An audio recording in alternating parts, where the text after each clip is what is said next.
Our story begins in a different time, a time when horses still roamed the commons, when each fall brought new foals, and the Newfoundland pony was thriving.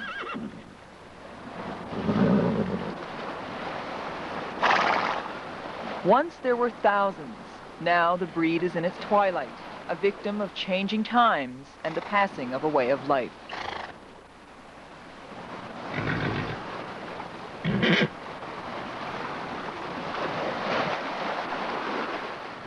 There are a few more horse fools left out there, a few more with incurable cases of horse disease. Come on. Here we go. Okay. Come on. Here we go. Gary Burns of Manuals, working to save the breed. These ponies have served our ancestors so well, our Newfoundland folks, so it's only reasonable that somebody try and carry it on. And there's not many people left to carry it on. There's only probably a handful of interested souls just now this year. So why not let myself be one of them? So Gary is president of the newly resurrected Pony Society. He believes there's no more than 100 breeding stock left on the island, and only a dozen ponies like Rusty. Stallions, males that haven't been castrated, the only males able to keep the breed alive. This guy right here, he's a prime specimen of a little Newfoundland pony stud, and he would have been on the meat wagon this year had we not come along ourselves. He'd probably just a few days or someone to grab him up before he would have been picked up and we would have been out of the province and gone for good now. Gary owns 1.5 acres of land here in Manuals, land he's donated to the Newfoundland pony. He sold off his other animals, except for a few family favorites, and he's bought up ponies, as many true Newfoundland ponies as he can find and afford. He owns 6 now. The plan is to breed them over the summer. Show me what makes a Newfoundland pony a Newfoundland pony. Some of the things that are showing up a lot is a small head, deep jowls, and the ears, for example, always small, very furry, thick forelock. The bushy mane, of course, is expected of many ponies, but and common in this as well. Lots of times a narrow chest right here is not desirable in an animal at all, but for Newfoundland conditions and surviving the cold, he's more compact, and that's common in most of Newfoundland ponies. That's the Newfoundland pony, the rugged, shaggy beast so well adapted to Newfoundland conditions, so much a part of this province's history. But don't seen breeds of horses disappear before. He remembers a workhorse, very much like the Newfoundland pony, that used to be common in Cape Breton. But it was constantly bred with other types of horses. Before long, the little breed was gone. Bob believes Queenie's kind deserves better. You know, it's like a lot of things. It's often people won't realize till it's gone, or there's hardly any left. And then there's a big scramble to try and do something about it. And I say that it's easier to do something now than if you wait another 10 or 20 years, it's too late. There's no chance of survival after that.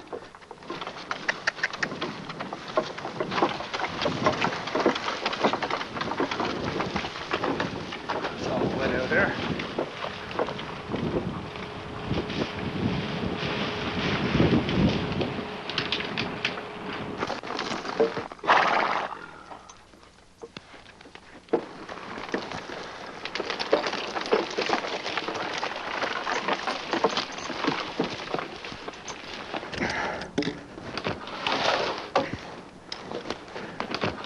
Pound for pound, inch for inch, Bob figures the Newfoundland pony is the strongest thing on 4 legs.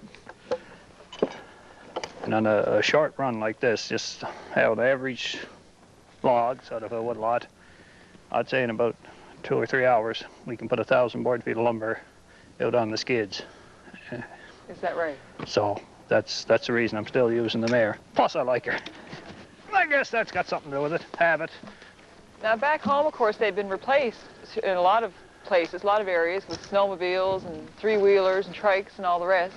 Yeah, well, they all use gasoline, and pretty expensive. This mare, she eats hay and oats and cost efficient.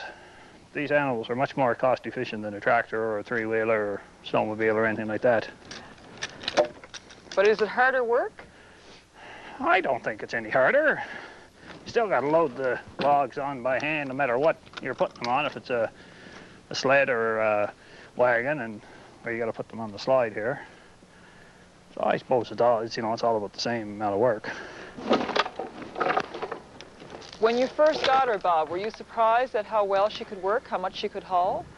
Yeah, I was surprised at how much. I knew they were good to haul, but when I got her and started doing a little with her, I was amazed at how well she'd work and how much she'd put out in one twitch. So I think we better get going now. She's getting kind of fidgety there. The flies are giving her a hard time now. Get up, sweetie.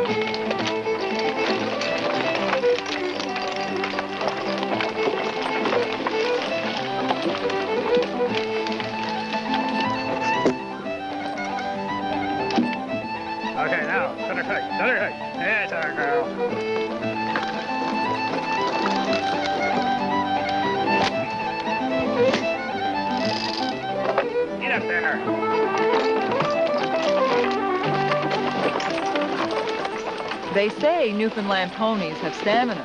Queenie's proof of that. This mare is over 20 years old.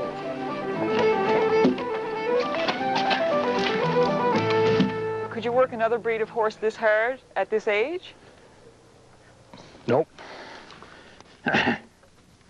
Most on their horses. Well, you get the odd draft horse with Clyde type horses. Well, they'll work into their 20s. But most of the bigger, like the Belgians and the Percherons, a lot of them don't make it past 24, 25 years old. So. How many years do you figure Queenie has left? Oh, we got another 20. Yeah, I'll be totally bald and she'll be totally white.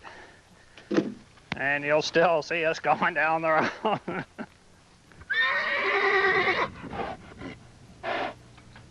Bob would love to breed Queenie one last time, but he hasn't been able to. When Andy Fraser found this fellow, he was little more than a ghost horse. They came upon him on the Burin Peninsula, starving to death in a dark barn.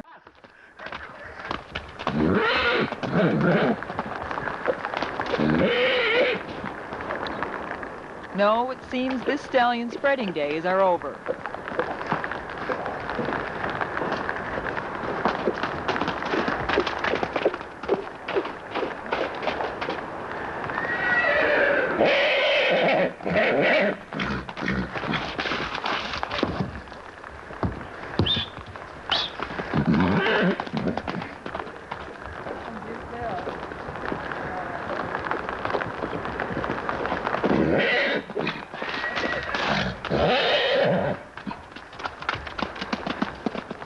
This animal that was on its last legs is now a chosen stud, one of the few that will sire the next generation of his own kind. He'll help save his breed from extinction, just as he was saved from a slow, dark death by starvation.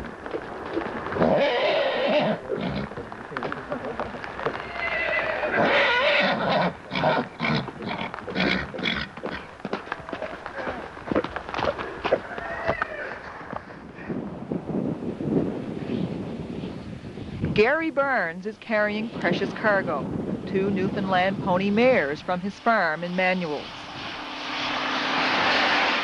They're on their way to Placentia Bay, to an abandoned island where the business of breeding will begin. Well, I can see him in the rear view.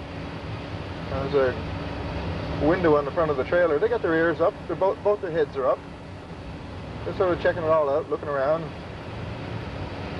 These ponies got their feet well braced anyway, so they're not going anywhere sideways or backwards. They got themselves locked into a position. They're doing all right. Crawley's Island, the pony promised land. It's just a matter of getting them there. For that, there's Crawley's Ark, the perfect rig for floating ponies.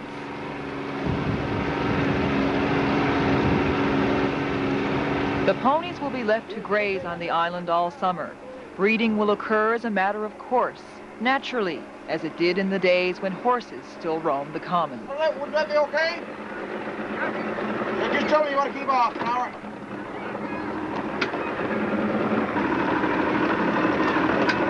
Come on, girl. Come on. Come on. Go back. Go back. Go back. Go back, girl.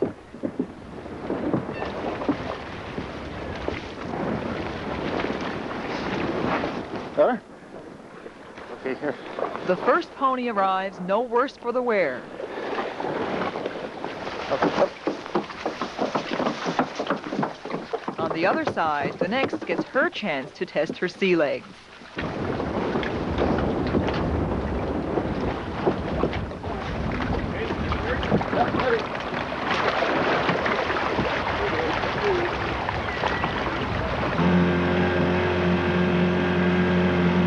Hey, girl.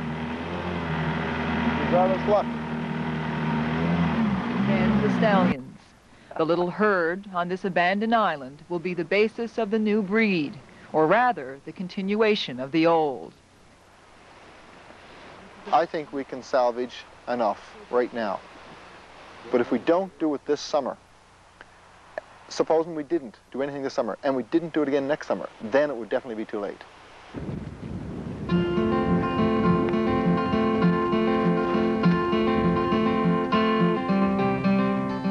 They're the last of their kind, the scattered remains gathered up from all corners of the island. Gathered by Gary Barnes and the people working with him, the people working to fulfill a debt to the little workhorse that helped build Newfoundland.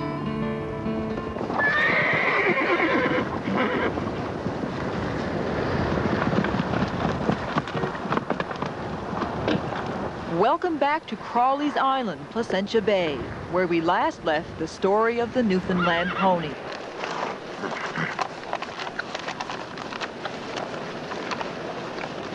Last season, we told you about the plight of the pony, the fear that these little workhorses were a dying breed on the verge of total extinction.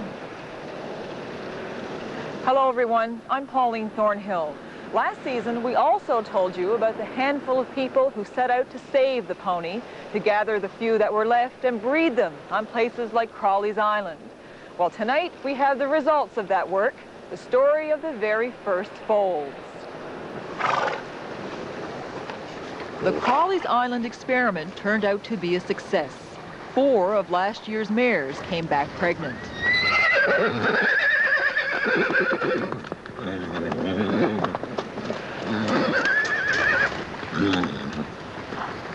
This year, there's a new stallion on the island with a new harem to service.